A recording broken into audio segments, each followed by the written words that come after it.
Welcome to L.I.F.S. We're at CES 2024, and you must be in your element, Mo. This is my Super Bowl. Yes, there is a real Super Bowl, but this is my work professional Super Bowl. Right, and I was thinking, I came yesterday, I had an interesting day. I felt as I'd seen everything. I did the main places, the main halls, the fitness side, the health side, the beauty, and I kind of thought I'd done everything. But then today, I kind of realized that there was a lot that isn't being presented on the booths that I was probably missing. So I'm interested to see, like, you know, we've had a number of interviews. Like, what are some of the things that you've taken away in relation to some of the people that we've interviewed for this episode of L.I.F.S? Well, I think one of the key themes that we've seen, and we've been talking about this with almost every interview, is CES, from our perspective in the fitness industry, feels a little bit different today, right? It feels a little bit different in the 2024 CES in that it isn't as big. It seems to be muted. But after speaking with all the people, what we really found is it's just that the attention shifted to the other side in digital healthcare.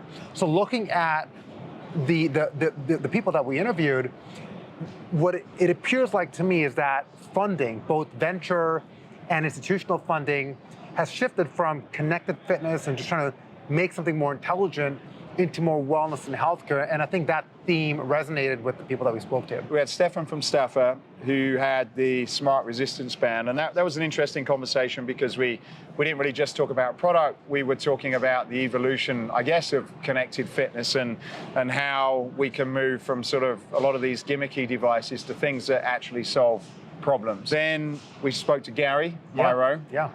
That was a bit different. That was a bit different because, I mean, he's putting a connected product onto a legacy device with the concept of rover. So I think a year ago, we'd be looking at a whole new rover.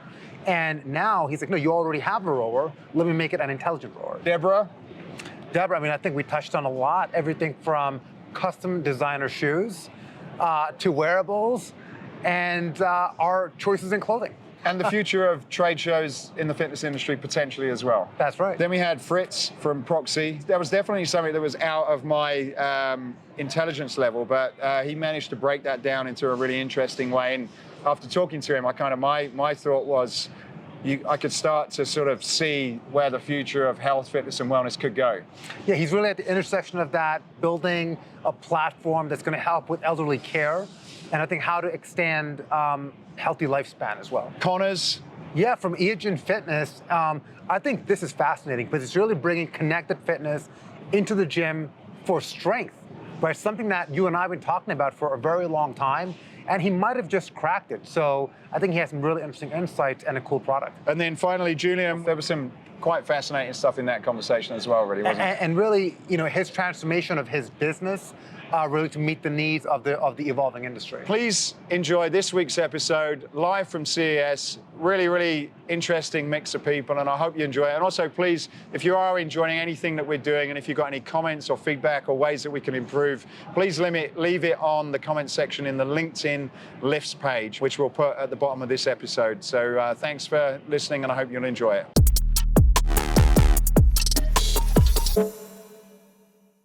Well, look who's here. Debra.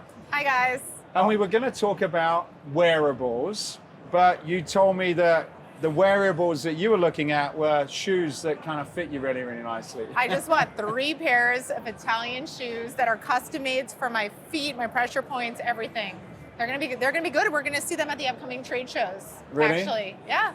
That's a nice transition to trade shows. I You see what guys you've done pulled there. this change. I have no idea. I was emotionally ready for wearables, but now we're talking about Trade shows, it turns out. custom designer Italian shoes. shoes, yeah. Italian shoes. Okay, all Yeah. right. Well, the let's app continue will on. tell me exactly how the shoe fits my foot. That's the latest and greatest. And they're gonna make me my shoes. That's a good idea, actually. I mean, I'm gonna be able to wear them for hours, heels for hours. Which is crazy to hear, right? Because look, Matthew, you and I shop for shoes for our wives, right? Well, I do. Do you shop for shoes for your wife, or do you let her? We go together. You go together. Okay. Yeah, it's difficult So to sort of like actually shop and get something that perfectly fits. So we Well, kind of. that's it. So I'm braver than you, right? So I know You're very all brave. of my wife's favorite designer shoes, the different sizes, and they're still not right. No, that's why I don't buy them because they never fit perfectly. Well, and over Christmas, I got a pair of shoes for Christmas, and we had to like go back and forth 3 times.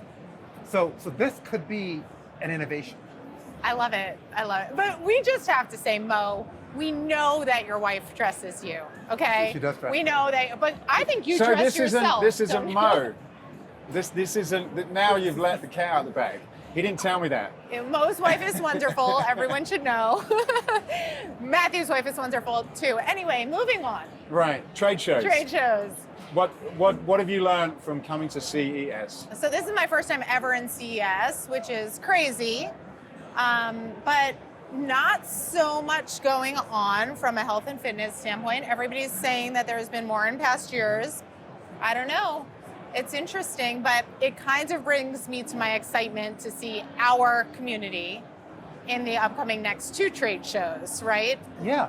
Yes. Yeah, I mean, and they're here. I mean, so that's a common theme we've been hearing is it's smaller than past years. We've been here many years before. There's less people here, but some of the key players are still here. They might not be exhibiting, but they're here. They're here to have meetings. They're here to check out to see, are there any new innovations? You found a great designer shoe innovation. I love that, but not so much on fitness technology. Right. Well, we've also been talking, I've been swimming a lot, and there are goggles now that project all of your saw that. stats into Yeah, the goggles. that's pretty Which cool. ones was it? Forum? Was It's No, just over there somewhere. Okay, yeah, because I know there's one called Forum that's based out of Vancouver that does it. They have the goggles that projects all the metrics on. So Yeah. are you going to pick up a pair of those? Maybe, I don't know. But one of the trends in wearables that we were hearing about, right, is that the single device wearable is probably going to start to incorporate more things. So one wearable can tell you a whole lot more of stats on yourself. Is And that we've been seeing that too, right? So when you look at wearables, I mean, I've got 2 on. I've got an Apple Watch on and I have an Oura Ring on. Matthew, you've got the one. You've got a couple. You've got an Apple Watch and Yeah. Oura Ring.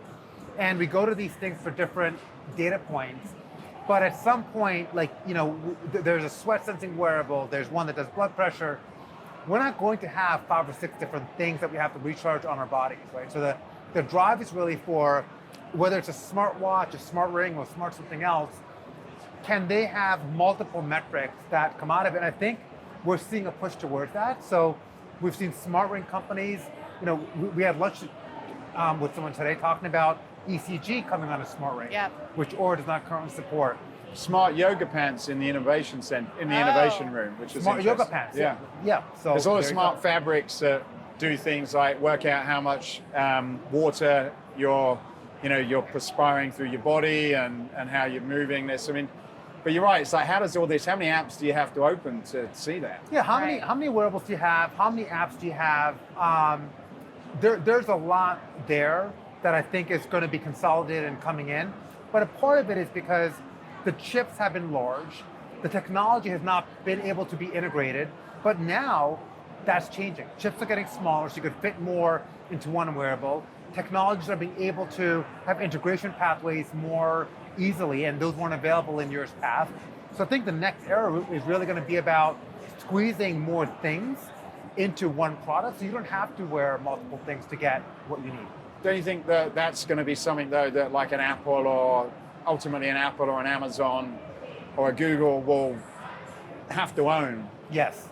Ultimately, I do think it's going to go that direction, but the innovation is probably going to start with smaller companies who are willing to take the risk, who are willing to test the market, to see, do people care about hydration? Do people care about glucose? Are these things that are meaningful to people, and how do they respond to it? I think once you have some younger companies innovate in that, then I think the big companies are probably going to either acquire them or incorporate them into their product. I also think it's an interesting kind of conundrum because the smaller companies usually come off of personal passion for that idea, right? So even when we're talking to Meredith from NYX, like she's really into that whole endurance athlete notion. And so her wearable is kind of helping people not bunk, for example, right? So Not what? bunk.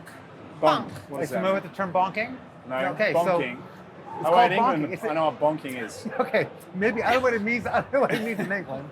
I can tell you what it means for endurance athlete. You know what bonking is? It's when you. I'm the one that said the bunking. Were you using the bonking it's term? A real, yeah. real Okay, term. we're all It's a using real the term. term. So it's when Yeah. you are running a race, like a marathon, and when you crash, you hit a wall.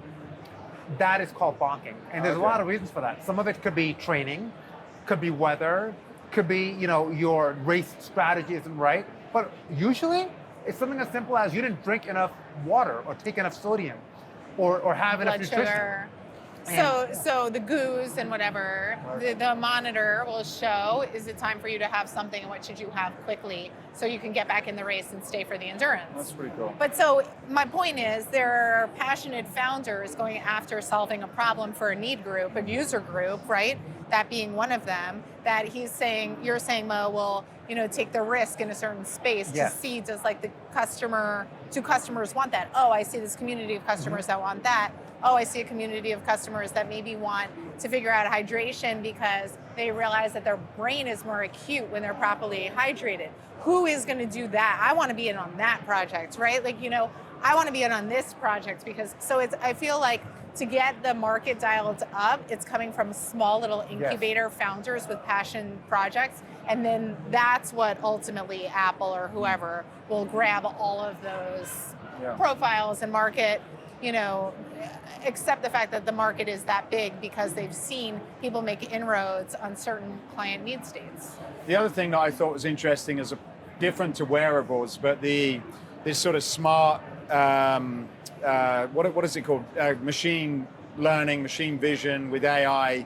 There's some really interesting concepts from, like you had the shoes, but there's a guy over there that's got a sort of clothing company that links up with social media platforms and sort of programs like YouTube, but it wasn't YouTube. It's kind of like, if you're watching a movie or something, you can see the product, you can choose the product, you can see how it fits on you, and then you can order it. So there's on one end of the spectrum, there's being able to, these cameras can look exactly at how big you are, how you fit, and basically profile your body. But then on the medical field, you've got, and I've done it twice now, I did it last year and this year, and it seems to improve in its accuracy. But just from a camera, it can do your stress levels, your blood pressure, your cholesterol levels, your heart rate. It can just look at you. And this was a medical product that they're using for telemedicine. But like you can then imagine like all the different options for being able to get that kind of information. In the morning you have a smart mirror, and it kind of tells you exactly what's going on with your health, and it's pretty interesting. And the AI element, obviously last year AI didn't seem to be a thing that I recognized, but so many people have got an AI solution which kind of takes, it seems like, basic data, and it seems to just accelerate whatever it's telling you, and looking at what loads of people like you are doing, and then make predictions about what you should do from there. So those things. So in some ways, it's like I've not seen a lot, but in other ways, there seems to be these kind of micro revolutions that are starting to overlap and connect, and now that will probably lead to another big breakthrough, I suppose. That's a really good point, and it's about bringing diagnostics into the home. So we've been talking about home fitness a lot, and I think it's about bringing the tools, and we've seen a lot of that here, right? Health devices that no longer need to sit in a doctor's office, but diagnostic tools that are going to be coming into the home. So I have another question. So, well, we typically ask the questions, but but I like to ask you guys questions because you know so many things. So United States Small Business was here today. The Small Business Administration is here talking about business tools and startup support for people. I don't know, they have a huge, massive thing. So are there innovation grants and stuff available to people in the fitness industry that are doing these types of things? Do we know the answer to this question? That's a really good question. I mean, it's a good question, and it does link into the original point of the interview. So well done on that one. Yes, good job. I think there is, but it's not a formal policy. So you have to look. So for example, cloud providers like Amazon, and we've used them, will give us funding to try a new idea with a brand that has scale. Government companies will do that. States will do that. So the Department of Defense will give you grants to do things like that. So I think and also how about large companies like Technogen, which has a venture arm, Abbott has a venture arm. So it's not a formal funding group, but you have large organizations that are both private and public that will have a set of funds set aside to help drive innovation? I think where we were going before this interview, I think it's a really interesting observation, because you said your brother-in-law is part of a sort of a pitch group, he's here. which we're hopefully going to interview, and hopefully he won. But so there's, within this event, there's a couple of things that are going on. One is that there's a lot of small companies in the Eureka Hall downstairs where their ideas that are raising money. In fact, there's a kind of Kickstarter booth of lots of companies that haven't actually got the product to market but are looking to raise money. That's quite interesting. There's the competition, which kind of Connected Fitness sort of do, where you make a pitch and you try and raise money. If you think about the fitness industry and shows like IHRSA, which, to be honest, they're kind of dying. The big brands are not necessarily investing in them. The traffic is not there. And if you're a small inventor like the gentleman we've just introduced that's got a product, you can't really afford to spend a ton of money on going to IHRSA unless you're well funded to present your idea. But if there was a forum where you could maybe present your $10 water bottle that you're only going to maybe make a couple of grand's worth of sales, and you could afford to go there as part of maybe the sort of Kickstarter sort of idea, whether you want to raise some money or whether you just want to present your product to the audience, I think it will give people a lot more reasons to go to those shows, because you're going to start to see innovation. And there's only so much innovation the big companies can do. And if it's not happening with a L.I.F.T. Fitness or a Technogym or a Preca or a Matrix, then what's going on? There are things happening, but there's not a huge amount of reason to go. Whereas I think these shows, ISPO does a great job at that, FIBO to some extent, but you're getting all these small companies with lots of great ideas. You can either find a partner, you can find an investor, you can find a potential customer, but you're starting to sort of broaden the opportunities to go to a show. And that's why I come here, because I found 3 or 4 interesting things that I know I'll never see at IHRSA or anywhere else. And so I do think that people like IHRSA really need to think about how they can reinvent themselves and start to get some of that new sort of, fresh stuff there. Yeah, well, I was on a call. I think you guys know I'm on the an advisory board for IHRSA, and actually there is the rebrand that is happening this year. And Liz Clark, it's kind of a new day there. So we were talking a little bit about just those types of things. Can we come forward with grant opportunities for people, small business support? There's obviously a lot of advocacy and lobbying that is being done through the organization right now. But those types of ideas on selling the water bottles, I think the IHRSA team would love to hear it, because to your point, there are a lot of people that are still trying to put money into the industry, that are innovating in the industry, and there is kind of an underbody of those types of people coming to a show like IHRSA that just wants to get to know the industry better. So we should always be looking to incorporate different angles of knowledge for them so that the fitness industry stays up. Even although I understand what we're saying here, it's like we come here to CES to figure out what's trickling into the industry. So it's obviously a two-way street. And Connected Health and Fitness, we're both advisors on that. And that's a great show. That is a great show. I think you do have a lot more innovation happening there. Yeah. All right. Well, thanks for dropping along. And what's Cut. Oh, we're keeping that in. What? We're keeping that in. What, that part? That part too. Cut. What? Well, it was entertaining. We didn't know what to talk about, and We know what to you expect. managed You to never know keep what us to here for expect. 15 minutes. So You're waiting for the we're other only- guy anyway. We're only meant to be here for 7, so thank you for joining us. Thanks for joining, Debra. Great to have you here. Thanks for having me. The founder of Myrow, and I want to start this out with a quote. So you had just launched a product at CES, and EngageNet reviewed the product. I want to read this, Matthew, and what the senior editor from EngageNet stated, Daniel Cooper, in his opening article of Myrow. I was at CES 2024 in a Las Vegas ballroom with a carpet so static that I was getting an instant electric shock every few minutes. That I finally saw one of my longest held dreams come true. You see, I own a Concept 2 rowing machine, hands down the best rowing machine on the market, but the company had always refused to build a display that doesn't look like it comes from the 1980s. And then he stumbled upon Gary's product and his dreams came true. You have, and we know, being in the industry, there are thousands of loyal Concept 2 rowers. Like, they just won't give it up. The machine doesn't die. It is the benchmark of it. So Gary, you've innovated, you've created a new product. Why don't you tell us about what Myrow is? Sure, and I'll just say, as kind of background, my inspiration for Myrow was exactly what Dan Cooper said in that article, which was that I was rowing on the Concept 2 in my home gym during the pandemic, and I have a connected fitness bike as well, and that was a lot of fun, really enjoyable, and engaging, and I'd go back to my rowing machine staring at this little 4-inch by 4-inch monitor, and it's boring. And so I was like wondering, why is there nothing like the connected fitness bike, for the rowing machine? And I looked at various apps, and there was nothing that really gave you the full kind of integrated experience. And so I said, there's really a need for people like me. I assume there were many others who wanted a better experience with the Concept 2. I love my Concept 2 machine.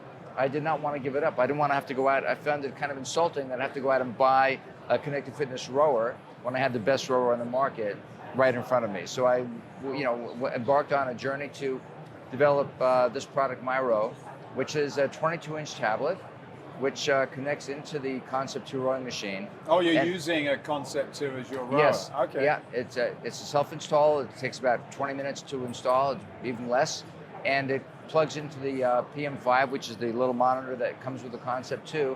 We get all the data. We use it as a sensor. We get all the data off of that, display it in a beautiful way. We have a lot How of... do you connect the screen to it? We supply the mounting arm, and it's just 2 screws, 2 holes that are already existing in the Concept 2. We just take those 2 screws out, give you 2 new screws, and attach it, and the tablet snaps in, slots in. And as I said, 22-inch tablet. We have got a great slate of coaches for all the video workouts, but we have a feature-rich tablet, which is a lot more than just the video workouts. If you want to create your own workouts, if you want to do group rows, there are preset workouts. There's something called Concept 2 Workout of the Day, which a lot of Concept 2 owners love. And we preload that every day, so they don't have to program the PM5. Create your own workouts. If you want to do interval workouts, you can do those. People like to set up their own workouts, and they can share them with friends. You can do group rows with friends from either the video workouts, preset workouts, or create your own workouts. So we have a lot of features, a lot of performance analytics. Is it designed for consumer or commercial or both? Well, it's both. I would say the largest installed base of Concept 2s is for the home market. So that's really our initial target audience. But we're clearly, I think there's a market in the gyms that have Concept 2s, and a lot of people walk into a gym and they see a Concept 2, they really don't know how to use it. They get on a machine, their form is bad. Following a coach is great because you really start mimicking the form. So we think there's a place in the gyms who really want to make better use of their cardiovascular equipment, and specifically the Concept 2 rower. And I think it'll be appealing to gyms who want to get that experience for their customers, for their clients. Is it a partnership with Concept? Concept 2 really doesn't partner with anybody. They're very supportive. They're a great company. They offer a lot of technical support, but they kind of play it neutral to all the app developers that come along. So they've given us great support, but I wouldn't call it a partnership. I would call it a supportive relationship. So, being here at CES, I know you were hands down with the booth and launching the new product. Have you had a chance to walk around? Have you seen anything else at CES that you found interesting? God, I've been so locked in, like I'm a prisoner to my booth. So I haven't had a chance to walk around too much, but I mean, there's some very cool technology. One, actually, there's an AI technology specifically that we think can be used for form analysis for our product. And so we made a connection there. So I think there are some interesting, there's also another one I met with that does hand control with, you can, with hand motion, control the screen as opposed to having to tap the screen, touch screen. So a couple there, but there's a lot more to see, which I haven't been able to. But that's what CES is about, and that's kind of why companies like you come here, because you stumble upon things, you see things and you see trends. Now, you also had a lot of traffic. I mean, I tried walking by the booth, I had to come back a couple of times. You had a lot of traffic there. People come to CES to see technology, but from just listening in, I could hear people saying, hey, I have a Concept 2. How can I make this smart? Has that been most of what this event has been like for you? It really has been, yeah, Mo. I mean, we've had a lot of people come by and say, oh, I've got a concept too. I'm just like the Engadget article, and who said it was kind of his dream come true. We've had a lot of people come by and say, oh, I've got a concept too. What is this? This is great. You know, I'd love to have this on my machine. So we've gotten a lot of people who know the concept too or have it at home, and we're pretty excited about the product. What's your background then? Are you a developer or are you just a passionate rower? You know, passionate rower. I've never done anything in the fitness industry before. My business experience has been all B2B. I had a telecom company before this that I had founded, and really this came out of really being passionate about my concept too and rowing. I row in the water now as well, but I'm not an experienced rower by any means, but I've used the concept too for a long time. So it was really just out of a desire to really kind of upgrade the experience in the concept too. So I took this journey into the fitness industry, and first time learning a lot, having a lot of fun with it. Did you have to raise much money to get it to market? I'm self-funding it so far, so it's just bootstrapped, my own money. Right. Do you think you're going to have to raise some money to get it to where you want to get it from a sales perspective? I want to be really cautious about that. You know, I don't want to take money for the sake of taking money. If it makes sense for a particular opportunity to scale, and we can be smart about it, I would say the answer is yes. But I'd rather, you know, grow smartly and grow slowly than be forced to grow by some other investor. So I think for the time being, I'll continue to self-fund it, and when the time is right, we'll see if there's an opportunity that makes sense to take money. How are you going to get the product out to market? Because it's certainly, there's a lot of connected fitness products now. There's a lot of connected fitness product graveyards as well from different ideas. How are you going to sort of cut through the noise and get your product out to the masses? Because that must be a big expense. Yeah, it is a big expense, and it's a good question, and I'm really, honestly, I have not completely figured it out yet. I mean, clearly my target market is the installed base of Concept 2 users, right? People who already have a Concept 2, and how can I get to them most efficiently, most economically? You know, paid advertising is really expensive, so we're trying to do a lot of organic, trying to get the word out. You know, coming to shows like this, getting PR, building a community of enthusiastic, and that kind of speaks to your earlier point, right? Building a community of enthusiastic ambassadors, so to speak, of users who will then spread the word, so we can do it more organically than having to spend heavily on ad. So customer acquisition costs is really a big question, and I got to keep the load to really make it the business sustainable.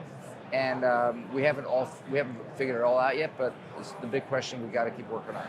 Mo, you obviously know Peloton and their business model, and if you kind of think of what they've done, they were a sort of a hardware company with some software, and it seems over time they've rethought their model and where their value is, and it's almost like now they're a software and content company trying to sort of back on the hardware. Like, do you see sort of this model where it's partnering up with a company that's already figured out the hardware to be sort of, from a business model opportunity, a bit more interesting than what Peloton did and learned? Yeah, I think it's smart. It's lower risk, obviously. I mean, you're going on what is really the gold standard of rowers, and you're enhancing that experience, right? So I think when you look at what Peloton and others have done, even Climber, they didn't go on a Versa Climber, they reinvented climbing and made it digital and put a screen on it and did the content. And when you have a limited budget, even though those companies have raised a lot of money, you know, when you have like a spin bike with Peloton, why not go to a Stages or a Schwinn, someone that's been there and done that for a long time, product that people already own? I think because they try to really control the entire experience, and they try to say, well, we want to control the end-to-end experience, from the unboxing to, you know, ordering to support and all of those things. But I think customers have gotten smarter. I think customers like doing things also themselves. They like having optionality, and they don't, you know, if they want to say, hey, look, I've got a Schwinn bike, I really love my Schwinn bike, how can I make it connected? Companies are going in that direction. So, for example, 2 weeks ago, Peloton announced that the mobile app actually now is going to connect with other treadmills. So in our hotel, Matthew, I did a Peloton treadmill run 2 mornings ago, and I connected it to, I think it was a Woodway treadmill using FTMS. So now I'm using Woodway, which is actually like the Concept 2 of treadmills, fantastic product with the Peloton app, and now I have the experience that I want. And I think that's really what you're trying to do with your product as well. Yeah, that's right. And on the content side, that certainly something that Peloton have done a great job at is continuing to have great trainers and great quality of content. How are you guys thinking about that in terms of, is that a key differentiator from some of the other rowing things out there, or not? Well, no, I think so. I mean, we're really trying to be, careful in our coach selection and vetting them and getting coaches who can really give a great experience to the user at home. And it takes a little training, and Peloton has done a fantastic job about that. So they're a great model to kind of look at for coaches that are doing virtual classes. We're doing all on-demand classes, by the way. We're not doing live classes for the time being, but we found some great coaches, and we're continuing to find more.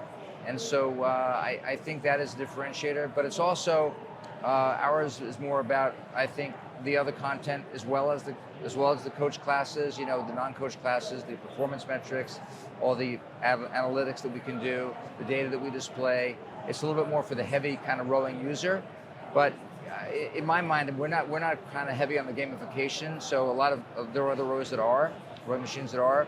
We're really more about the coaching, and so we have to have great coaches, I think, to really stand out. Excellent. Well, thank you very much. Good luck with the product. I'm going to come down there. I've not seen it because that Eureka Hall is crazy with hundreds of different ideas. Yeah, I'd love have you to come down and check it out, Matthew, and try the machine out. Thanks so much. Appreciate your time. Thank you. Thanks so much, for having Gary. me. Appreciate Thanks, it. bro. Thanks for having me. Take care. So I'm really excited to have a special guest on this episode and this segment of CES, Fritz Desir, we're going to talk about a great startup that he's the CEO of, but he's also my brother-in-law as well. So Indeed. Really excited to have Fritz on. Fritz, you've been working on a startup called Proxie Health. Yep. You're presenting here at CES for the first time. You just came out of a pitch competition where you won 2 out of 3 awards. So congratulations on that. Thank you. Thanks. Yeah, no, definitely clap for that. I know a lot of hard work went into it, but absolutely. Why don't you tell us a bit about what Proxie Health is about? Right. So Proxie is a care analytics and care coordination platform. So right now in this country, there's somewhere close to about $80 billion per year wasted on just lack of care coordination. Doctors talking to each other, labs being run that don't need to be run. Doctors don't have information on what's going on with people's medication lists and so forth. So for me, this all came to fruition just kind of dealing with the end of life situation for my own parents and then my wife's parents initially, and just looking at just how broken the healthcare system is in this country for people who are seniors. And so for every person honestly alive, unless your parents die in their sleep or in some accident, you're going to go through this process of they seem fine. Hey mom, hey dad, how you doing? Yeah, I'm good. And then one day they're not going to be good. And then you're going to be like, okay, we have to move them in with us, so we got to go out there. And then your life starts to break down, like slowly, right? And it just all starts to come together. So what we started to see was, is there a way to make data a part of that, add an intelligence layer to that, so you can see what's coming before it's there, and when you're actually at that stage in your health journey, which is a natural part of life, you actually have a partner involved to kind of help you. You know what I mean? So it's not just you and your parent and the doctor, right? So Proxie is that other person. So we like to say it's essentially it's sort of like you or me if we didn't have full-time jobs and lives and whatever, because there's just so much to kind of deal with and in that whole process. So we essentially, with the solution, focus on care in place and how do we make care in place smarter, clearer, and safer, using a combination of human expertise and AI. And the term care in place, just for the audience, what does that mean? Yeah, so care in place essentially is the 98% of the time that you spend that's not in any kind of clinical setting. So it's care at home, care wherever you are. So these devices that we all wear enable, to some extent, care in place because they capture data, but it's care wherever it needs to happen. That's not in a traditional clinical setting. How did you come up with that business opportunity? So my background is as a designer, so I'm a product designer and experience designer, like, designing software and so on. And like I said, going through with my wife's parents and then my own parents, I just saw really clear breakdowns in lack of connectivity and lack of data transfer. I had someone say to me today, it's not even the right hand doesn't know what the left hand's doing, it's the index finger doesn't know what the middle finger's doing. Like, it's so crazy. And so when you see that and you have the capability, like I know how to build applications and all of that, your mind just goes to, okay, we can build something to just make connectivity happen better. And in the case of my wife's parents, she was like the single point of contact. So there was a bunch of people, what's going on, Mom? What's going on with that? I'm like, okay, tech has solved this. You don't have to be the point, so there was a bunch of different breakpoints we saw just going through that experience 4 times with my wife's mom and dad, and there's my own mom and dad who passed away in the last 2 to 3 years.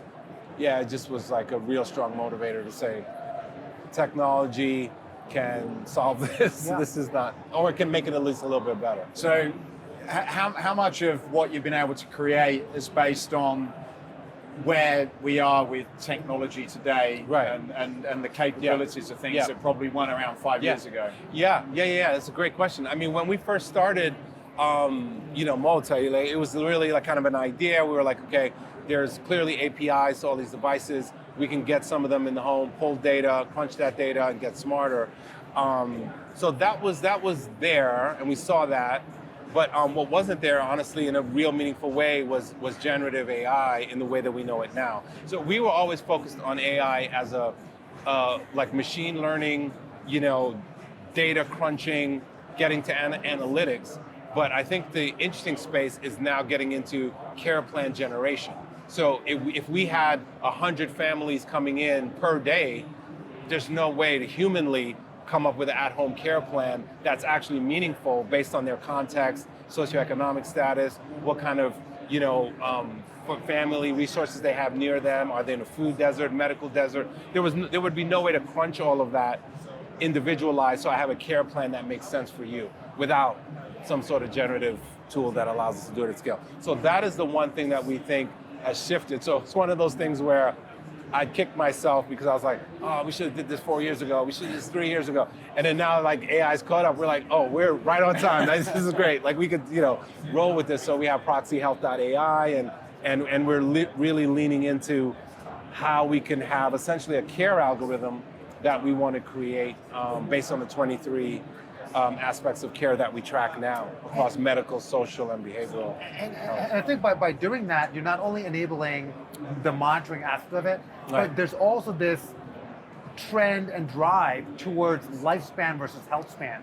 Right. And by knowing indicators, by knowing things like, hey, my mom and dad are going through something, and whatever that biomarker is that you're tracking, which you now will be able to say, you could intervene before it becomes a serious issue. I mean, so many times they're not aware because they don't want to trouble their children, right? I mean, you know how that goes. No, and now you get to be able to say, hey, like, you've got a problem here, and we have to intervene before it becomes a bigger issue. How much of that is Proxie going to be weighing into? So honestly, to me, the most exciting part of what we're doing is getting into predictive space, right? Like getting into, okay, we've seen 100,000 people that look like you. Here's kind of what we think should, or you might want to think about. You know what I mean? And then I think there's also epigenetics, which I'm super excited about. Like, I think there's ways that jargony, right? No, but it's essentially a way of looking at the way your sort of genetic profile is made up and what that sort of potentially predisposes you to, right? So I think where 23andMe and companies like that, and there's several companies in that space that are tracking any number and any numbers of sort of what's going on in your body now, as well as what your genetic profile is. And so basically what we're looking at is how do we actually have a smart assistant focused on health, right? Because the average person doesn't even know their blood type, right? Like, I mean, much less their last blood pressure reading. Like what's going on in our bodies, we know more about what's in our bank account than what's going on in our bodies, right?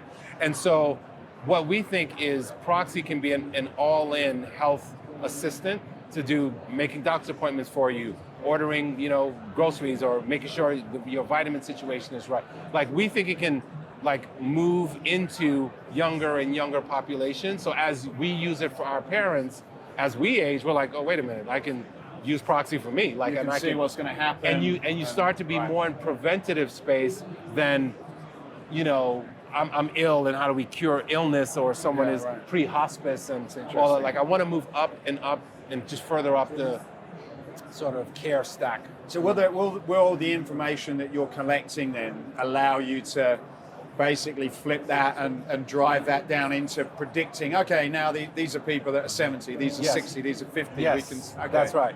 Interesting. Like we think there's even an opportunity to pay into Proxie early, almost like insurance. You know what I mean? So the assistance that you need to do the things that you might need to do, find this provider, take care of this, capture this piece of information, order this piece of tech, dealing with medication, reconciliation, all of that, you already have someone kind of there waiting to kind of help you do that as you age in. And then I think there's a world where maybe we get providers involved. Right now, the way we do it is with essentially secondary services that allow you to do telecare. So if you say like, hey, my mom has this condition, I know a little bit about it, but like, I don't want to Google for 6 hours. Can I talk to a professional? You're not going to be able to talk to your mother's doctor at length, but we can get a doctor or like a medical expert in that space that'll spend time with you and be like, hey, this is what you need to think about. Here's how you need to set up your house. This is where this is going, all of that. It's interesting. I was looking on social media this morning, and there's this company, I think they're in Scandinavia, and they've been able to predict, how long people will live, which obviously they've been able to do for a while. But what they now do with AI is that they can predict lifestyle, chances of accident. Like, they can put all of this data together and sort of basically tell you what's going to happen. And it kind of got me thinking, like, if you project into, say, 5 or 10 years' time, like, we'll almost be able to be born and figure out a lot of this information, probably 80% of it. So then it becomes, okay, how do you optimize? You could probably, read a report and it's like, okay, now you need to optimize this, and this. So it's almost like so much information about us is going to be predicted that you can then just start focusing on tweaking these little things. If you want to extend whatever. Yeah, in terms of, based on what you want to optimize for. Exactly. Right? So absolutely. So Proxie works as essentially like orchestrator and an ingestion engine.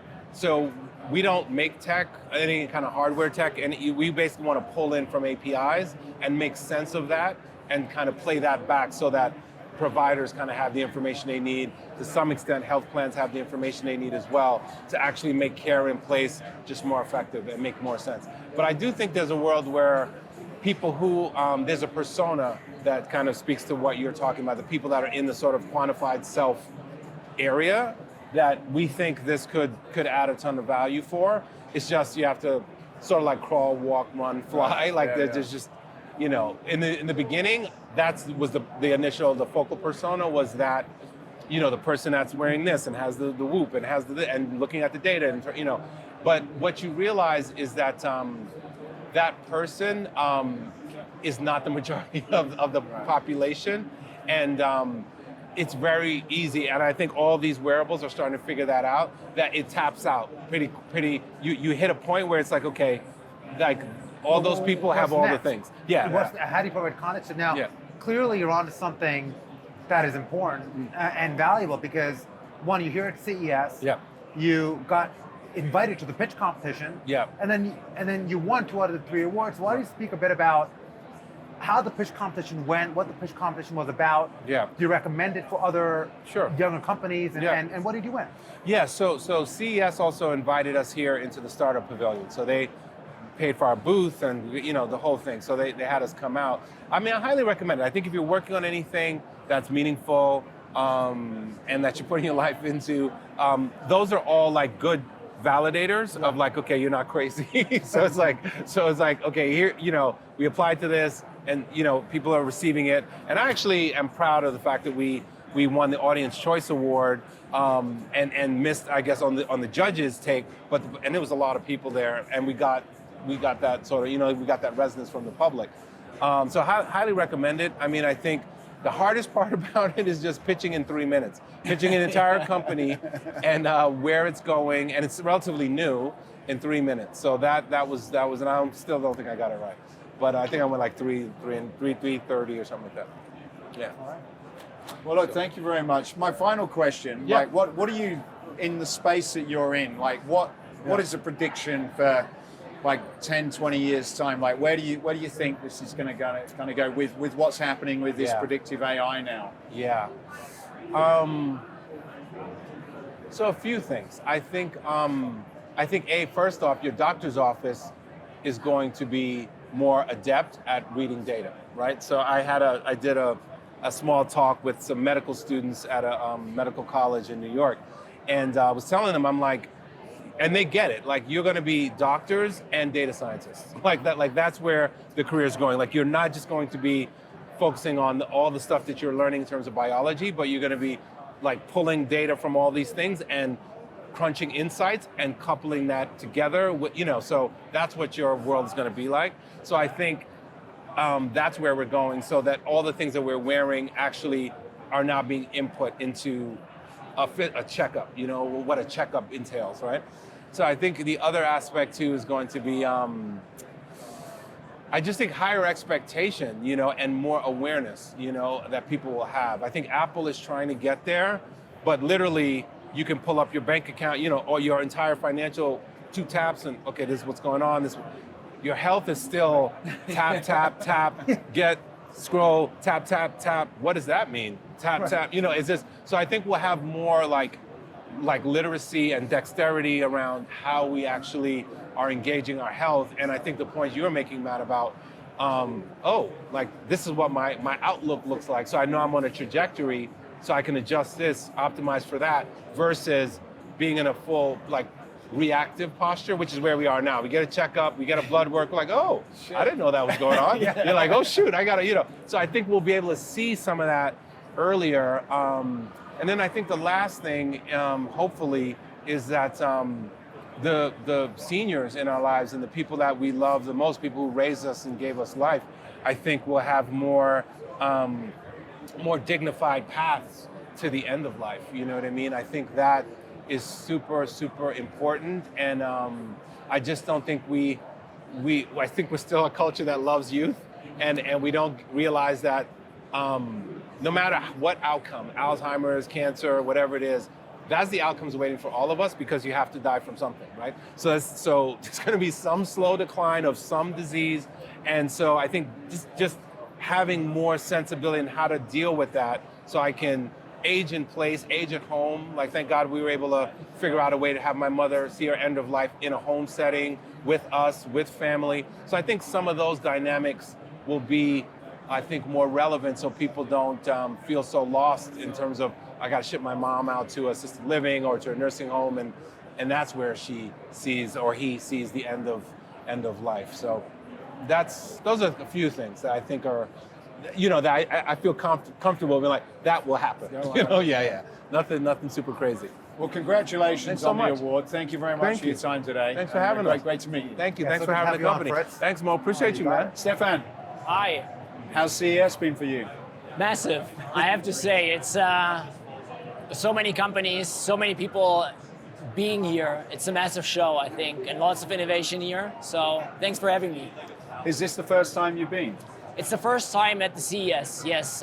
We've always been thinking about going here. I think now with new products in our portfolio, we thought this would be the right time to present it. So here we are, and excited to see also other startups, other big companies presenting their innovation here. So it's a great time. What's your sort of instant takeaways from some of the things you've seen from a business perspective? Yeah, from a business, I do look at, obviously, fitness, health, kind of tech that interests us, because that is our interest. What I've been seeing here is a lot of health and fitness or consumer tech kind of merging. The lines are just blurring, kind of. So there's a lot of cool stuff going on there. I think this is one of the biggest innovation that we've seen. Mo, you were talking earlier off camera about the comparison this year and previous years as it relates to innovation. How would you describe what's being presented here from an innovation perspective? Yeah, I mean, I think it's a lot smaller, and we've been talking about that than prior years, especially in the category that we're in, which is healthcare, sport, and fitness. And I can only theorize to why that might be, and my thinking is that 2023 was a tough year. It was a year of resetting for a lot of companies, doubling down on things you've already had. A lot of brands, especially brands we work with, carried inventory, whether it's bikes or treadmills or consoles or whatever. So the focus is really on sell-through, on enablement, and less about new innovation. And when we think about what CES represents, it typically is a time to showcase a new product, talk about a new innovation, and really, it's also a great press event too. You had a new innovation that you walked me through today, which is pretty interesting. Why don't you speak a bit more about that? Yeah, I mean, we started out with a smart resistance band. So we put a sensor inside a resistance band to make it trackable, gamified. This has been the first product that we launched 3 years ago. And now that we kind of gotten the hang of the technology, how it works, we actually applied the same technology, put it in a smaller sensor to make sling trainers or suspension trainers smart. Because then you can see like how when you're doing rows and stuff, you can actually see how much weight you're pulling during rowing or various other exercises, and that's what we've developed fast. Our development phase was 3 months, so we wanted to get this product ready before CES. The prototype is here. It's been really great seeing people trying it out, and so we're excited to be here and getting the first user feedback, and also from folks in the fitness and health industry, giving their feedback on the product and how they see potential in the space. That's a really interesting point. I want to get to the product in a second, but he talked about the date, and that's what CES is also a lot about. You put the date on the calendar, and it becomes a milestone, almost like a race. So you get all your teams together, you almost like train, but you're building out the product, and like, hey, we've got to launch, we've got to present. So CES has also served as that key milestone for internal teams to say, this is a date, we've got to launch something. It's also a great way to kick off the year. Exactly, and that's what I think. I mean, it's tough also, you're kind of like just transitioning, you're looking back on 2023, like what a tough year, as you mentioned, in the fitness industry. It was really tough. And then you're kind of looking forward, and then CES is coming so quickly after the kind of New Year transition, but it's also great because you're starting with great energy in the show. There's a lot of press, as you said, and this is a great opportunity to kind of promote your product and really stand out in a crowded market. How do you feel? I was just interested for both of you guys, really, that there are products where, in some cases, there's a forced partnership with technology. Like we just had a look at a yoga mat which was connected, and to be fair, it was quite interesting. It uses tech and AI to help you into these poses, but you also see a lot of cases where people are just tech enabling things that probably don't need to be done. Where do you, I suppose, where do you, from a business perspective, how do you think about product development and solutions for consumers when it comes to that? So that, because it's obviously a buzzword to say that this is connected and that's connected, but doing things that genuinely solve real problems that people are like, yeah, we really, really need this. Like, and you've obviously had to give that some thought from your perspective, I'd have thought. Yeah, we discussed this internally a lot because, you don't want to make anything under the sun smart like everything. So our product came out of, I'm a former competitive athlete. I used resistance band. I thought it was so cool to kind of just take them anywhere and train with it, but I couldn't see my progress. And that's where I thought, you should see your progress to really stay motivated and really stay focused on your fitness routine and how you progress. And I think that's for us key, kind of looking in the space, what isn't smart yet, and where does it make sense to really enable the user to stay active with within their fitness journey. So for us, it's really the combination of, does it make sense talking to customers? Do they actually have a problem, or is this something that we're just making a problem up and then solving it and then seeing that doesn't really solve an issue? So I think really interesting point. I talked to another and really someone really deep in the fitness tech space, and he was like, why should a resistance band be smart? I'm like, shit, actually, good question. it was my problem that I experienced. I thought it should be smart, but now we see like how users are actually using the band.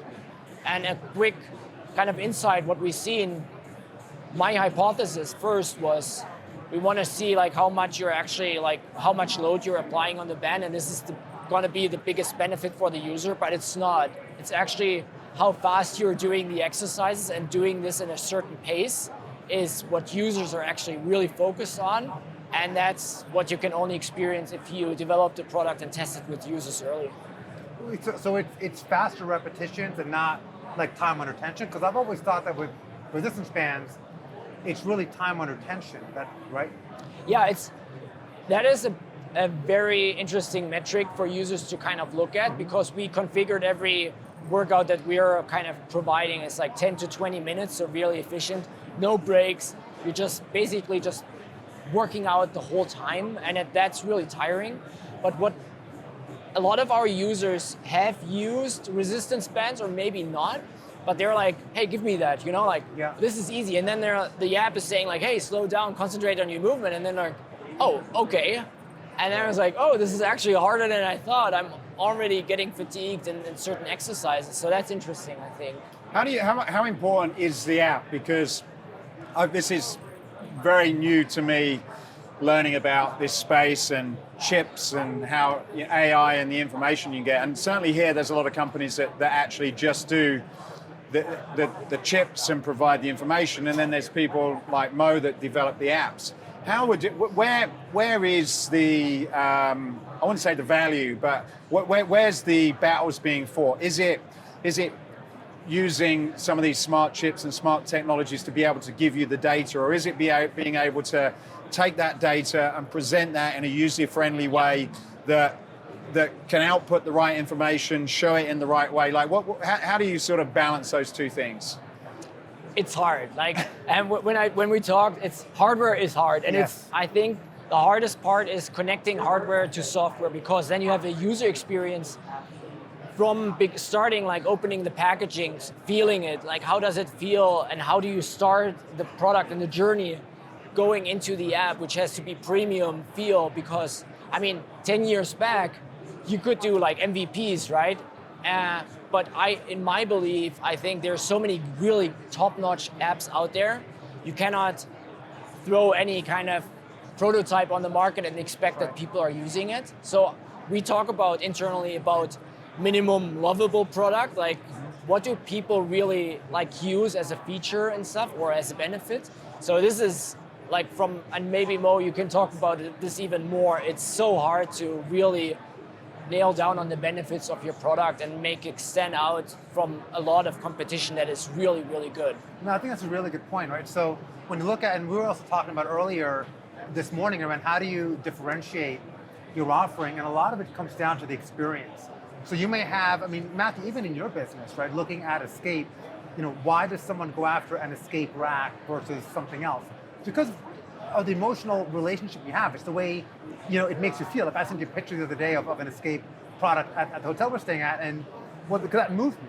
And the app is no different. So the app is now a tangible thing, and just to your point, you can't just put a button, you just can't throw up any content. But you've got to relate to it, and I think that is a key point to differentiate from other suspension trainers or other kind of resistance bands that are out there. It's really the marriage between hardware and software, and that's not an easy thing to do. And adding to that, I also have like one story. When we developed like the Bluetooth connection, where we thought like this is like the basic feature, right? That it just connects to the app. When we did it with the first 50 users, like testing and stuff, how many problems we had connecting it to Bluetooth. It has to work all the time, because otherwise, if it doesn't work at all, people will send it back, or they will never use it again. So, like if you have a normal, like a non-connected product, you can use it, you can use it. But if it doesn't connect to the app, there's no benefit. People are getting frustrated. They're never going to use the product again. You only have one chance to make a first impression. That's true with a lot of hardware connected startups and products like that. Yeah, I agree. Okay. Well, thank you very much, Stefan, for joining us. Good luck. Thanks for having me. And tell us the name of your product again. It's Straffr. Straffr. Okay, and what's the website? Straffr.com without the E at the end. So it's a German word for tight, making things tighter, your How do you muscles. spell it? It's Straffr. Straffr, okay, Yeah. fantastic. Well, good luck. Thanks for your time. Thanks for having Appreciate me. Thanks, Hey, thanks for Stefan. having me. You got it. Connor, thank you so much for coming on L.I.F.T.S at CES. Thanks for having me. We've been chatting for, I think, a couple of months now, maybe a little bit longer. Yeah. I first met you last year over Zoom. It's the first time meeting you in person, which has been really nice. Yeah. And excited to hear about this product that you've created with Eigen Fitness, which is really a product to quantify and personalize strength training, which is one of the fastest growing aspects of the gym. Absolutely. And you've kind of built this smart personal trainer that's going to help hold you accountable. So why don't you speak a bit about the vision behind Eigen and what the product does? Absolutely, yeah. Well, first of all, thank you guys for having me on here. Yeah. Really excited to chat with both of you. So yeah, what we developed at Eigen is what we call a node. It's an AI-powered wearable that allows you to work out with your personal trainer without your personal trainer actually being there. And so our whole approach to this is, as university students, we damaged our shoulders lifting too much weight, bench pressing, like a bunch of goofs, right? And we kind of took a step back and asked ourselves, how can we get that same value you get with a personal trainer, but on a university level budget? And so the way that we did that is we took that expensive personal training time and the value you get with that personal trainer and offloaded it onto our AI-powered wearables that provide that exact same feedback that you get with the personal trainer. So what they do is, as you're working out, if you're working out your upper body, you put them on your arms. Working out your lower body, you put them on your legs. You wear 3 of them as you work out, and then 1 will go on your hip. And it monitors all of your motion as you're lifting. It looks at key stats that your personal trainer would, so range of motion, tempo, velocity, power output. There's an AI that analyzes all that, and at the end of your set gives you actionable insights on how to actually improve. So for example, if you're bench pressing, you don't bring the bar all the way down to your chest.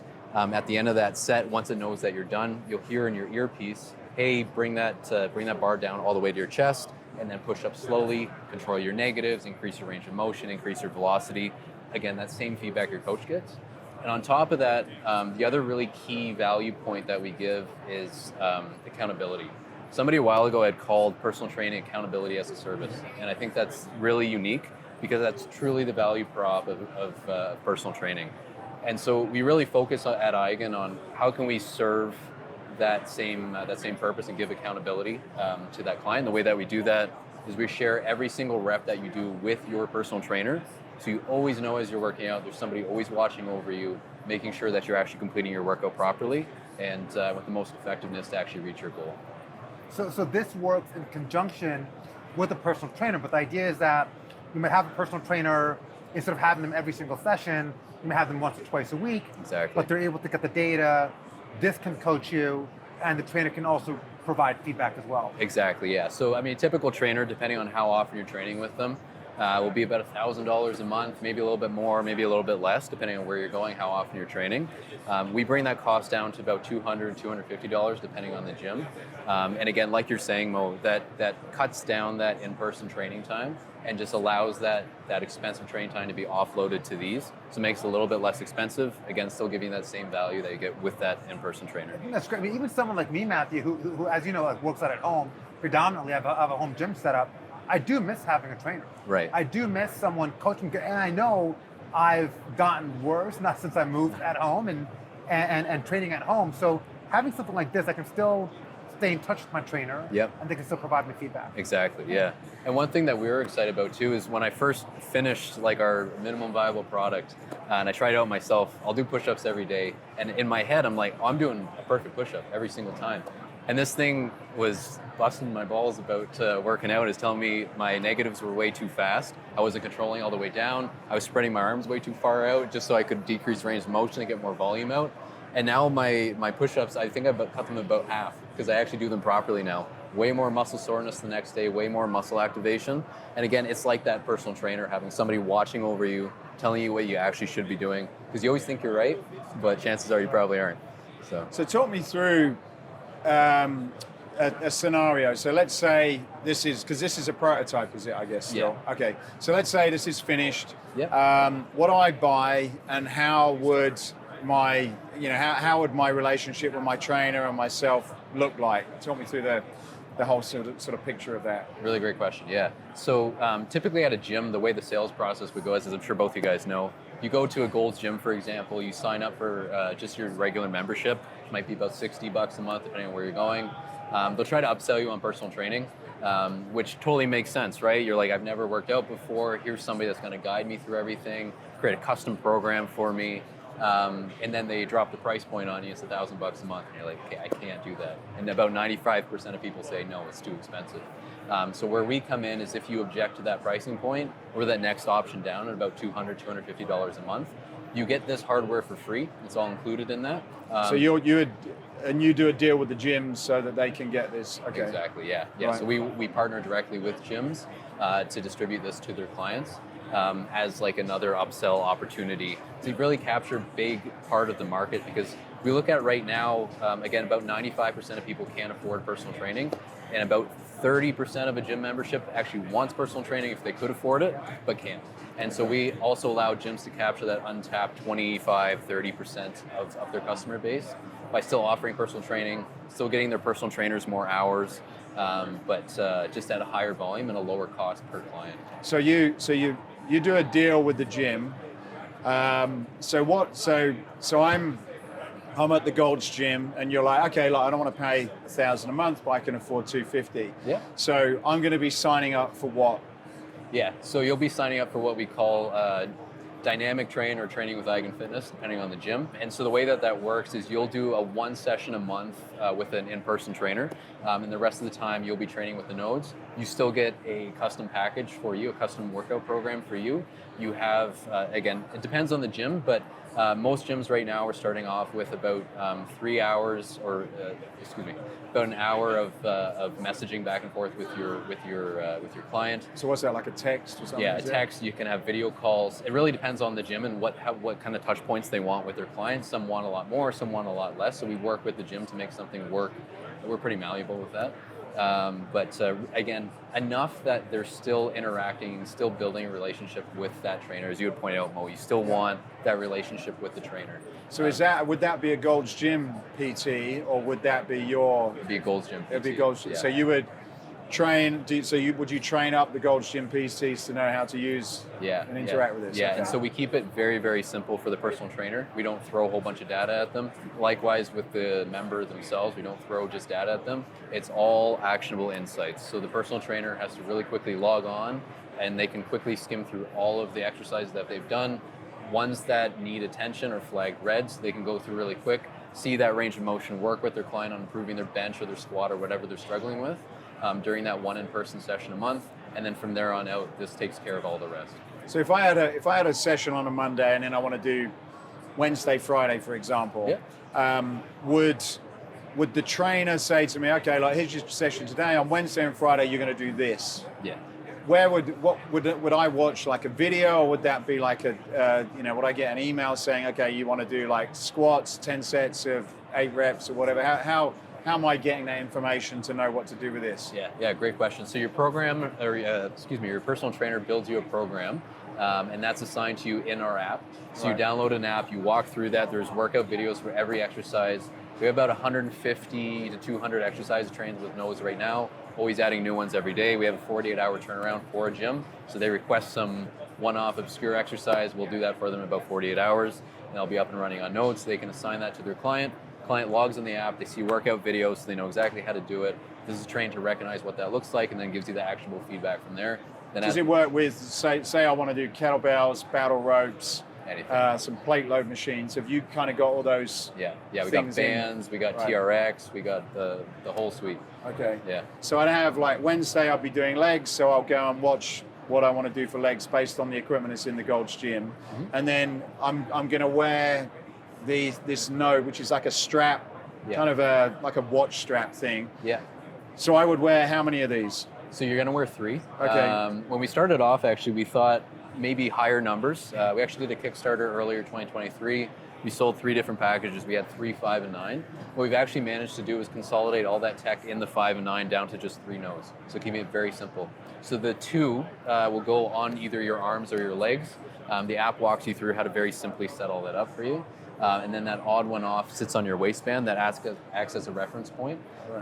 So this way, the other ones kind of know where that one is, and it measures your kinematics relative to that one point. So if we're doing upper body, I'd have one left arm, right hand on my hip, and if we're doing lower body, you put it on your shins or your quads. Depends on what you're doing. For example, they work very well at measuring angles. So the example we give there is with bench press, for example. Any motion your body's doing at some extent is angular, right? So there's not too much you can really do that moves linearly in your body other than shrugs. Everything is kind of rotating. And so with bench press, for example, even though it's a linear motion, your upper arm is still rotating through, right? So we actually put the bands on your upper arms for bench press, shoulder press, rows, anything like that. And then for lower body, if you're doing like a quad extend, we'll put it on your calf. But for a squat or like a hack squat or whatever, we'll put it on your quads, because that's really the thing that's rotating and giving you that depth and that range of motion. What about if you're doing cleans, like full body stuff? Yeah, so full body, and then also circuits and supersets that are lower body, upper body. Sometimes we see a superset with a squat and a bench press, for example. The app will smart figure out where to put the nodes. So one of them will go on your quad, one of them will go on your upper body. And so this way you still get that range of motion with your lower body and your upper body, and measures the whole motion with a more complex Olympic lift. Okay, so I go to the gym, I pay my $250, I get 3 of these, work out with my trainer on a Monday, then he tells you what to do on the Wednesday and the Friday. What then is going back into the app then? What am I getting some sort of like performance scores, or what else am I getting from this? Yeah, so originally we had started off, I think, with what we now call like an onslaught of information for the members. So we had range of motion, we have velocity, tempo, power output, all this kind of stuff. And people were like, I don't know what any of this means. Like, and I don't know what any of it. Most personal trainers don't know what velocity should you be bench pressing with. I couldn't tell you. I don't know if you guys, maybe you guys could tell me. So what we did is we tried to simplify that as much as possible. And we actually dumbed it down so much. It's a basic red light, green light right now. And so there's this cool animation of an orb in the app. If you're doing good form, it's green. Keep on doing what you're doing. If not, the orb turns red, and it will have an actionable insight on the top saying your range of motion is too low, control your negatives, or whatever exactly you're doing wrong. And then after the set, you'll still hear that in your ear. So the focus there is, we don't want people just staring at their phone the whole time. Look in the mirror, focus on your form, do everything right, and then get that feedback after the fact so you know how to adjust for that next set. But really what we talk about is 3 points of feedback. So we have visual, so you see in the app how it's like what you should be doing, and there's a little graph that shows you where you are with range of motion and where you should be.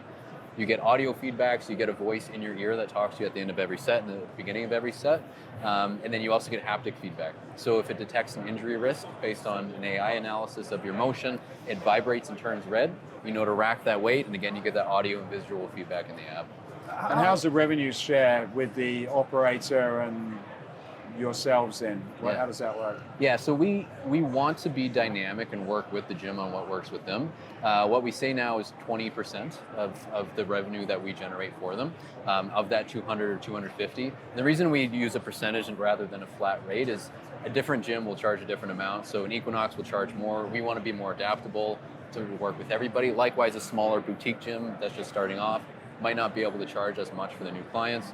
We still want to work with them. We still want to be able to provide them value, allow them to generate more revenue. So we just take a lower flat rate on that, just dynamically with a percentage. So Julian, you're here at CES. I knew you were coming, right? We were texting back and forth over the holidays. And there's a lot of our industry network that's been here. So you told me you're coming to CES. My next question was, why? Why? You asked me why. Yes. And I said, because 5 years ago when I was here, I saw John Foley downstairs selling Peloton bikes. Literally, Where's that?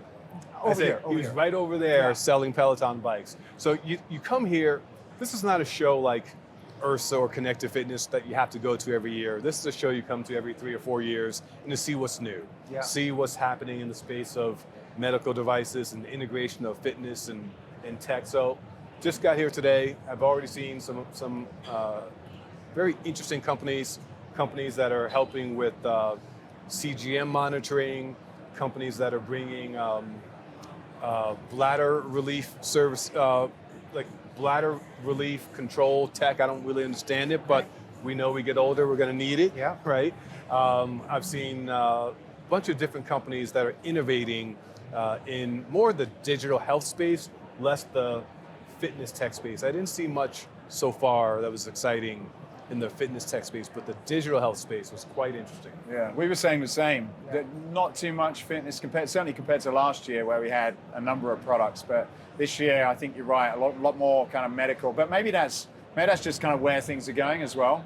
The last gentleman, your brother-in-law, was talking about kind of where he sees things, and I suppose it's an obvious connection that those things really should sit a lot closer together than what they are at the moment.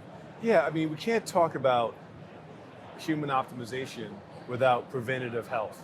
And fitness and wellness and well-being is all part of the preventative journey.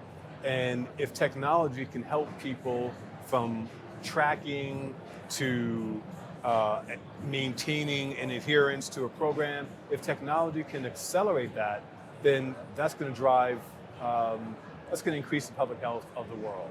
Right? So of course there's a role for technology in that. So it's exciting to see how people are taking a tech approach to solving the public health crisis, because that's really what we're talking about, right? It's a public health crisis, rising diabetes, rising rates of obesity, and we know that people don't like to do the basic, boring things that are required to achieve human optimization. And we also know, we've learned this year through semaglutide, we've learned that it's some of what we thought we knew about being fit, we had to unlearn. I think the scientists have come to the conclusion that the reason semaglutides work is because it's tricking the brain not to crave food all the time. And so for 40 years, the world said, stop eating, but hasn't semaglutide proved that sometimes people have a biological urge to eat that they can't control on their own? So if there's a role for technology to help people adhere to healthy living programs, I'm all for that. Shouldn't we all? There's a shift happening, absolutely. There's a shift happening, right? I mean, not only with the people that are exhibiting here, I think when you look at who's exhibiting and who's at CES, a lot of that is driven by where the funding is going. Of course. So when you look at over the last couple of years, we talked about seeing less connected fitness because the funding was going towards that. No. Now we're seeing more digital health, wellness, right? Companies present here because the funding is going there. And I think as an industry, we're moving towards that. We're trying to find ways to go from, just a health club and more into health care. And Julian, we were just chatting before we started this segment. You're going through a transformation yourself. We are. With our company. Fitness. Our company, right? Correct. So NT Etuck, my business partner, and I started BFS 6 years ago. When we started, we did so by producing conferences serving the boutique fitness industry. And so version 1.0 of BFS was, our website address was BFS Conferences, because that's what we did in 2018 and 2019.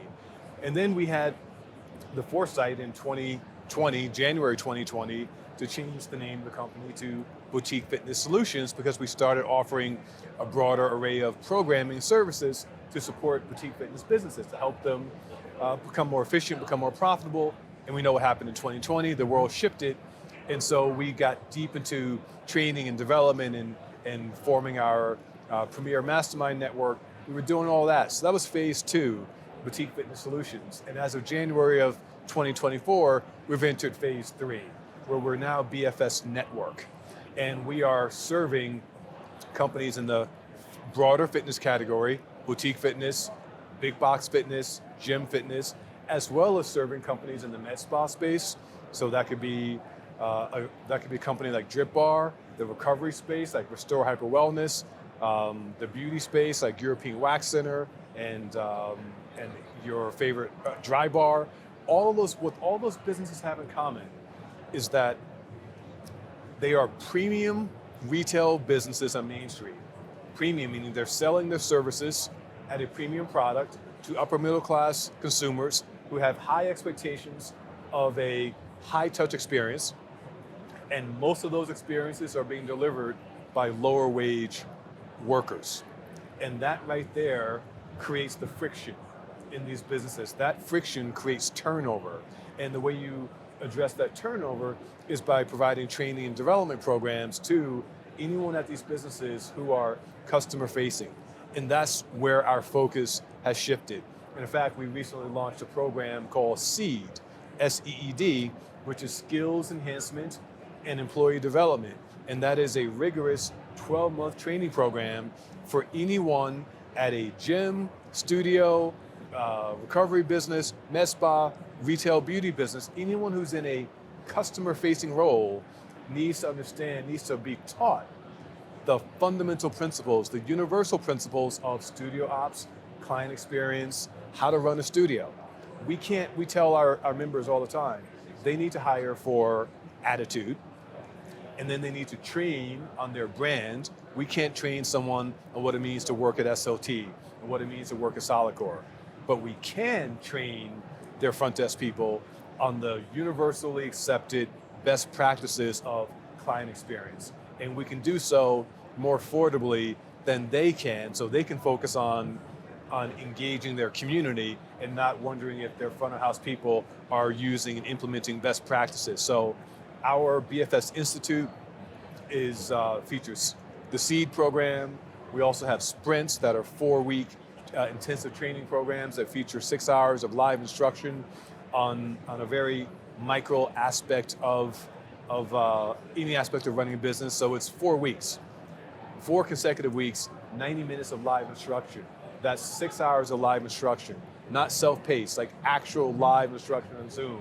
So we're leaning heavily into the training and development arm. And the reason we're doing this is because we learned last year from all of our surveys that the majority of boutique fitness studios are still not profitable. Let me be clear. 53% were break even or not profitable. 53%. But more importantly, only 9, and this is released in our 2023 State of the Industry is now live. And what we discovered from our surveys of studios all over the country, only 9% were at 20% EBITDA or greater. 9. Wow. 9.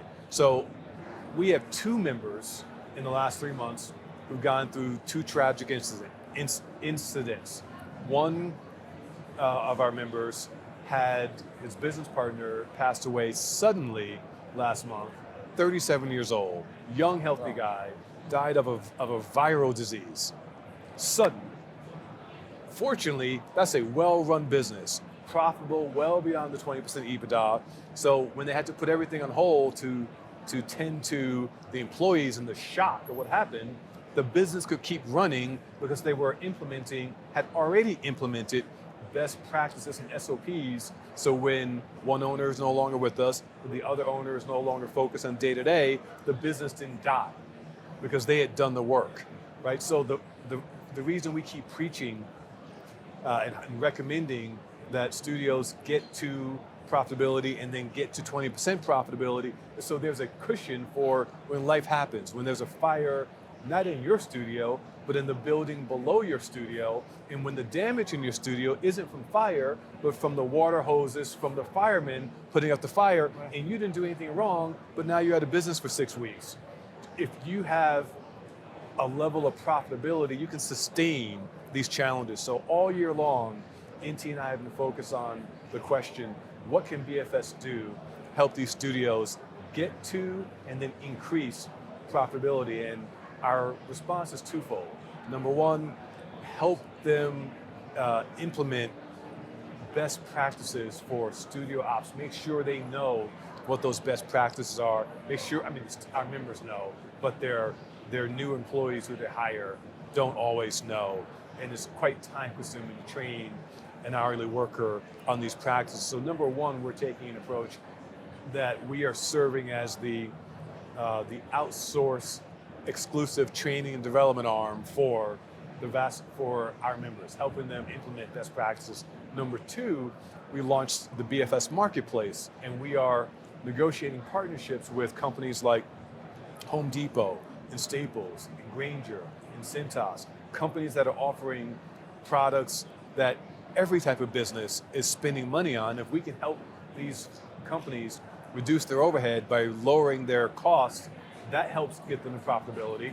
And then we're also adding companies that are helping these studios and businesses generate ancillary revenue. So some partnerships that we've formed recently are with a company called Telegenics, which provides semaglutides and other peptides for a wide range of needs. So now any BFS member will be able to offer a comprehensive weight loss program to any of their clients that includes movement, plus semaglutide, plus supplements, plus nutrition. Imagine that, having a comprehensive approach to well-being, following in the footsteps of Lifetime and their Mora initiative. But here's the thing about Lifetime. As great as they are, there's only 198 of them. How are you finding that with that point? Because obviously you're making some really key changes, getting them to relook at their business model, getting them to put in some contingencies. But what about the model itself as boutique fitness? You know, individual cycle studios, running studios, Pilates studios. You must be seeing a need for that to evolve as the competition's providing that service. And like, what can you say about what was the boutique going back in 2019 to what the boutique needs to become today? So here's what I can say. You can't compare us to I don't think it's in the best interest of anyone in the industry today to compare today to 2019. 2019, Apple Fitness wasn't a thing. 2019, Peloton wasn't a thing, or wasn't as dominant as they are. The world has shifted, and one thing that NT and I have said consistently is that in 2019, we were in the golden era. 2014 to 2019 was the golden era of boutique fitness. Many, if not most, boutique fitness studios didn't have to sell. We had a member tell us we didn't have to sell. People came in, they pulled out their credit cards, they asked for a 10-pack or a membership, and the front desk people swiped the credit cards. That means there wasn't a culture, a culture didn't develop widely across the industry of how to sell. No. And so that's I the difference. I remember now. even at your event interviewing a few people where they say, "Oh no, we don't need salespeople." Right. Wow. So we're in a different world now where you have to sell. And so is that a shift for your member? Because a lot of them didn't even want to do that. Massive shift. And it's been complicated by all the staffing challenges in the last couple of years. We've gone through the Great Resignation, quiet quitting, inflation, wage increases. Like, it's been a real challenge. And you guys know this was the largest, or one of the largest industries that didn't receive any government support. Yeah. And we're talking about small businesses that had to figure all this out by themselves, and no one was around to say, here's the way forward. Like, I think the fact that only 30% of the industry, according to IHRSA, closed, I'm surprised and amazed that the other 70% were able to figure it out and survive. But those 70% are now operating in a very different business environment. So I just don't think it's healthy for them to compare 2023, 2024 numbers to 2019, because we could pull out our phones right now and have just a plethora of high quality fitness content on our phones that didn't exist 5 years ago, and people weren't working from home 5 years ago. So we're just in a completely different world. Having said that, we just finished conducting our one-on-one meetings with our CEO Mastermind members, and this is very anecdotal, but we looked at some of our most profitable members, and we looked at the common characteristics among them. So let me iterate again for whoever's listening.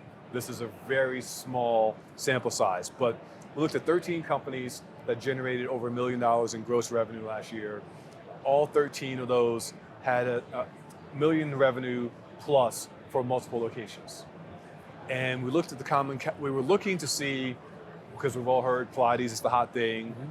5 of those 13 were Pilates, but that's not 13 out of 13. If you listen to the market, you would think it would be 13 out of 13. 5 out of 13, less than half, but still the largest category of the 13. But then the others, there's a wide range. a wide range. There was, looking at that data, you can't say there's one modality that's more popular than others. The one thing that those 13 companies had in common, however, that I think is probably some cause for concern, all 13 were either in a major city or in a suburb of a major city. And so what that tells me is that they had pricing power. By virtue of the incomes available to them, they're probably able to sell their memberships at a higher price. That doesn't surprise me. Like, I've interviewed, when I was in London, a few people, including one Rebel, and they kind of all said that they were experiencing with different models, but most of them were like, look, we need to be in the major cities. That seemed to be what I was hearing. So it kind of doesn't surprise me. Although there's a lot of, I don't know how. But there's another side to that coin. Those 13 companies were the companies that were $1 million in gross revenue plus. That wasn't the list of profitable companies. Right. We have a lot of small studios in secondary and tertiary markets that are generating 3, 4, 500,000, and they're profitable because their basis costs are substantially lower, right? There's one of our members is in Cleveland, did $550 last year, gross, and $50,000 net in Cleveland, right? So you don't have to be in a big market to be profitable. Our message is get to profitability. How does that compare with like the biggest ones at Orange Theory and Exponential? Like, do you know how your members compare to the performance like an Expo, for example? We have two of those 13 members I mentioned are actually Exponential franchisees, but they're in a big city or in a suburb of a big city. And look, the thing about Club Pilates and Pilates reformers is there's a scarcity. There's 12 or 16 or 18 megaformers. It's not 50 bikes in a cycling, right? So the successful Club Pilates franchisees I'm aware of are packed with wait lists from 6 a.m. to 8 p.m. because there's only 12 megaformers every hour. Even in the heyday, I don't believe SoulCycle could put 50 people in a class every hour and the hour for 12 hours, right? So there is the law of supply and demand here and scarcity. There is something to be said about scarcity. And just so, looking at studio performance, touch on SoulCycle for a second. SoulCycle before 2019 would never have thought about doing a membership or an unlimited pass or discounting or any of that, but they're doing it today. They have to do it today. You know what else they're doing today? What else? Advertising. And advertising, you're right. And advertising. And not just them. Barry's, Equinox. This is why you can't compare today to then, because those brands didn't do that. They didn't have to do that. They didn't do that. Right. So, but looking outside of these big brands, the corporate-owned brands, looking at an Exponential or other members of the network, what do you think, an average in a city, a franchisee could, what is the benchmark for top line and bottom line revenue? You can't answer that question because the number one driver of that is going to be their build out costs and real estate, right? So just take New York City, for example. There are so many different neighborhoods that your build out costs are going to vary. Are you in Harlem? Are you in Harlem on 125th Street, on an avenue, or on a side street, right? Your rent is going to be different on 125th or on Lenox Avenue or on 119th between 7th and 8th. In the same neighborhood, 3 different rents. So it's really tough to answer your question because you have to take that analysis and run all across the country and say, how are we comparing rents in what other cities call the business district? I think they call it the business district, Midtown. You have to compare Midtown Manhattan, Midtown Chicago, whatever the business district is of LA and those cities. And then you have to compare White Plains, New York to Naperville to the suburb of San Diego. You have to do that type of analysis, I think, to answer your question. Okay. And I don't know that anyone's I think done that. Just going back to your point about 52, 53% were not profitable. And out of the ones that were, I mean, I think that would be an interesting thing for us to explore. The ones that were, so we've been, when we got that data, we analyzed the data every which way you can think of to identify the common characteristics among the profitable studios. And people are not gonna like to hear what I'm about to say. The most successful studios charge the higher fees. If you're charging $300 an hour for personal training, it makes it a hell of a lot easier to get to profitability. If you're charging $250 a month for a membership, it makes it a lot easier to get to profitability. Now, you can't charge $300 an hour for personal training in the secondary and tertiary market. Yeah, unless you like having the Pilates studios where you got 10, 12 spots and supply and demand. Exactly, yeah. And so this is why we recommend it in the state of the industry, and we will continue recommending to studio owners that one way for them to get to profitability is to serve their clients' total well-being needs. Mm-hmm. And I think that's critically important, that we recognize that regardless of the modality, whether it's personal training, spinning, kickboxing, yoga, those are all forms of movement. And the most dedicated person is maybe moving 3 hours a week. Yeah. So what are you doing for the other 165? And I think it's generally accepted that physical well-being includes nutrition, includes sleep, mental health, recovery, supplementation, and now you have to add in semaglutide. So there's 7 factors, and most studios were only delivering movement, and maybe some were delivering nutrition or supplementation or recovery.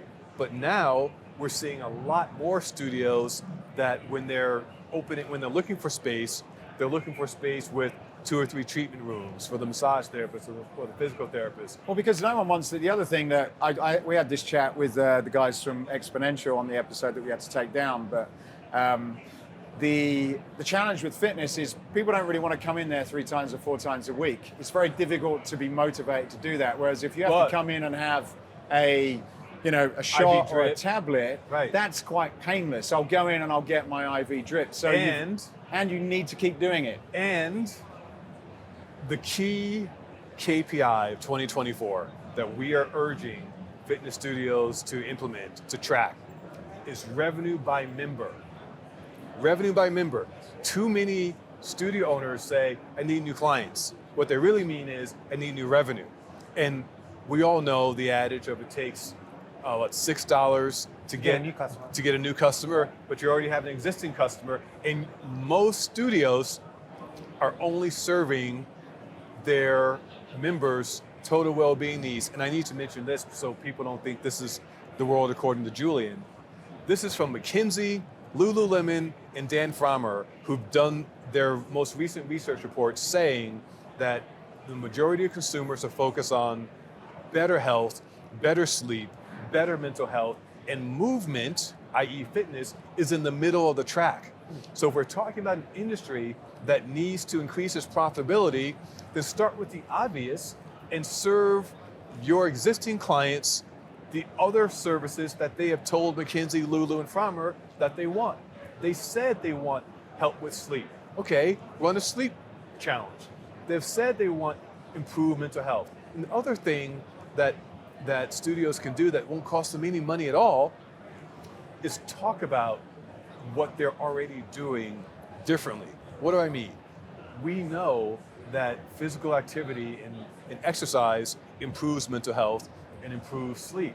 And if you look at too many studios' websites, their class descriptions are very fact-based. This is a class where you will do push-ups and burpees and this and that. And too few of the class descriptions talk about the results and the impact of the movement. So it doesn't cost any money to just talk about what you do, the outcome differently. So now you can check the box, we're serving movement, we're serving sleep, we're serving mental health, and it didn't cost any more money, you didn't do anything differently except talk about the outcomes. And then on top of that, if you want to add a cold plunge, you want to add IV drip, you want to add infrared sauna, now you start adding premium packages for your existing members. And if your KPI was $200 a month per member and 100% of that came from movement, can you get to $210 a month? Can you get to $220 a month? Can you get to $225 a month just by offering bundling, nutrition coaching, semaglutide, so that'll be more than $25. Well, your margins are going to be higher on that extra 20% because your marketing cost to bring new people in is zero. Exactly. And here's the best thing about it. Your members have already told McKinsey and Lulu and Frommer that this is what they want. So you don't have to do the market research. Now you can find out, do your members want semaglutide, or do they want infrared sauna? Do they want cryotherapy versus something else? You can do that market research, but they've pretty much already told some of the leading organizations in the world that they're interested in movement and something else. And if we're talking about an industry that's trying to get to and then increase profitability, let's start by serving the something else in addition to the movement. Yeah, makes sense. And I guess with the boutique, the relationship that boutiques have with members compared to traditional clubs is intimate. So the confidence and trust factor is going to be a lot higher to be able to recommend those other services. So it's interesting. Yeah. And let me just add this. We're not suggesting or recommending that the yoga teacher become a mental health counselor, right? You partner. And that's what we're doing with our Wellbeing Business Network. We are cultivating partnerships with Telegenics, with Dr. B, with IVG Nutrition, with Hyperice. We're doing that for them. That's why we're here at CES looking for companies that we can bring into the Wellbeing Business Network. So we're not suggesting that the Pilates instructor is going to become a nutritionist. We're suggesting that there are companies in your community that probably are looking for clients that will love to deliver their services to your clients. Your clients want something else. You want to make more money. This is truly a win-win-win. The studio makes more money. The client gets what he or she wants.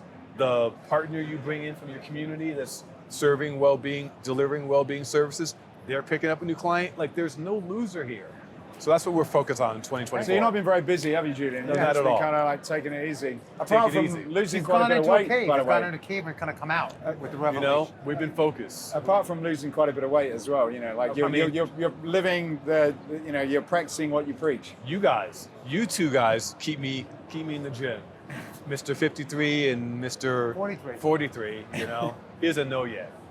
Wait till he crosses wait till the big 5-0. Yeah, exactly. He'll find out.